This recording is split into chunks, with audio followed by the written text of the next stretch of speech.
Chapter 11. Justine. Palo Alto, the 1990s. Romance drama. When Musk eased into the driver's seat of his new $1 million McLaren, he said to the CNN reporter taping the scene, "The real payoff is the sense of satisfaction in having created a company." At that point, a beautiful, willowy young woman who was his girlfriend put her arms around him. "Yes, yes, yes, but the car as well," she cooed. "The car. Let's be honest." Musk seemed slightly embarrassed and looked down to check the messages on his phone. Her name was Justine Wilson, though when he first met her at Queen's University she was still using her more prosaic given name, Jennifer. Like Musk, she had been a bookworm as a kid, though her taste ran to dark fantasy novels rather than sci-fi. She had been raised in a small river town northeast of Toronto and fancied that she would become a writer. With flowing hair and a mysterious smile, she managed to be radiant and sultry at the same time, like a character out of the romance novel that she hoped to write someday. She met Musk when she was a freshman and he was a sophomore at Queen's. After seeing her at a party, he asked her out for ice cream. She agreed to go with him the following Tuesday, but when he came by her room, she was gone. "What's her favorite ice cream?" he asked a friend of hers. "Vanilla chocolate chip," he was told. So he bought a cone and walked around campus until he found her studying a Spanish text in the student center. "I think this is your favorite flavor," he said, handing her the dripping cone. "He's not a man who takes no for an answer," she says. Justine at the time was breaking up with someone who seemed much cooler, a writer who sported a soul patch of hair on his chin. "I thought the soul patch was a dead giveaway that the guy was a douche," says Musk, "so I convinced her to go out with me." He told her, "You have a fire in your soul. I see myself in you." She was impressed by his aspirations. Unlike other ambitious people, he never talked about making money, she says. He assumed that he would be either wealthy or broke, but nothing in between. What interested him were the problems he wanted to solve. His indomitable will, whether for making her date him or for building electric cars, mesmerized her. Even when it seemed like crazy talk, you would believe him because he believed it. They dated only sporadically before he left Queen's for Penn, but they stayed in touch and he sometimes sent her roses. She spent a year teaching in Japan and jettisoned the name Jennifer because it was far too common and the name of a lot of cheerleaders. When she returned to Canada, she told her sister, "If Elon ever calls me again, I think I'll go for it. I might have missed something there." The call came when he visited New York City to meet with the Times about Zip 2. He asked her to join him there. The weekend went so well that he invited her to fly back with him to California. She did. He had not yet sold Zip 2, so they lived in his Palo Alto apartment with 2 housemates and a dachshund that wasn't housebroken named Bowie, after David. Most of the time she holed up in their bedroom writing and being antisocial.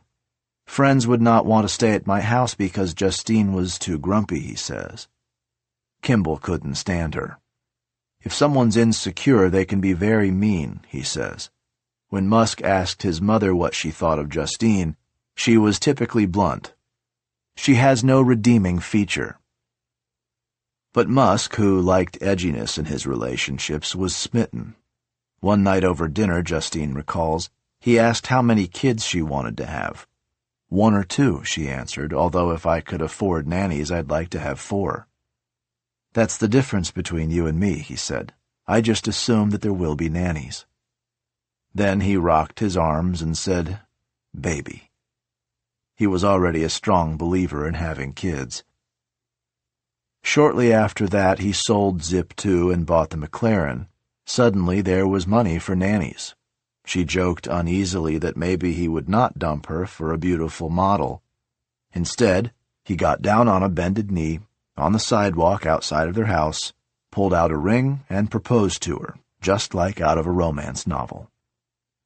Both of them were energized by drama, and they thrived by fighting. For somebody who was so amorous about me, he never hesitated to let me know that I was wrong about something, she says. And I would fight back.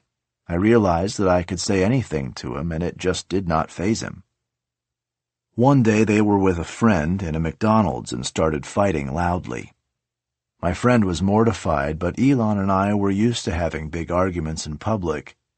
There is a combative element to him. I don't think you can be in a relationship with Elon and not argue. On a trip to Paris, they went to see the Lady and the Unicorn tapestries at the Musée de Cluny. Justine began describing what moved her, and she gave a spiritual interpretation involving the unicorn as a Christ-like figure. Musk called that stupid. They began arguing furiously about Christian symbolism. He was just so adamant and furious that I didn't know what I was talking about, that I was stupid and crazy, she says. It was like the things he told me his father said to him. The wedding. When he told me he was going to marry her, I did an intervention, Kimball says. I was like, don't, you must not, this is the wrong person for you. Navaid Farouk, who had been with Musk at the party when he first met Justine, tried to stop him as well. But Musk loved both Justine and the turmoil. The wedding was scheduled for a weekend in January 2000 on the Caribbean island of St. Martin. Musk flew in the day before with the prenuptial agreement his lawyers had written. He and Justine drove around the island looking for a notary who would witness it on a Friday evening, but they couldn't find one. She promised that she would sign it when they returned.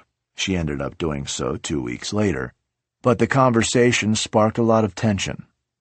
I think he felt very nervous about getting married and not having this thing signed, she says. That precipitated a fight, and Justine got out of the car and walked to find some of her friends. Later that night they got back together in the villa but continued fighting. The villas were open air, so all of us could hear the row, Farouk says, and we didn't know what to do about it.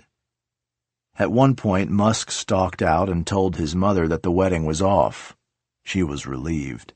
Now you won't be miserable, she told him. But then he changed his mind and returned to Justine. The tension continued the next day. Kimball and Farouk tried to convince Musk to let them whisk him away to the airport so he could escape. The more they insisted, the more intransigent he became. No, I'm marrying her, he declared. On the surface, the ceremony by the hotel's swimming pool seemed joyous. Justine looked radiant in a sleeveless white dress and a tiara of white flowers, and Musk looked dapper in a tailored tuxedo. Both May and Errol were there, and they even posed for pictures together. After dinner, everyone joined in a conga line. Then Elon and Justine took the first dance. He put both arms on her waist. She put her arms around his neck. They smiled and kissed. Then, as they danced, he whispered to her a reminder. I am the alpha in this relationship.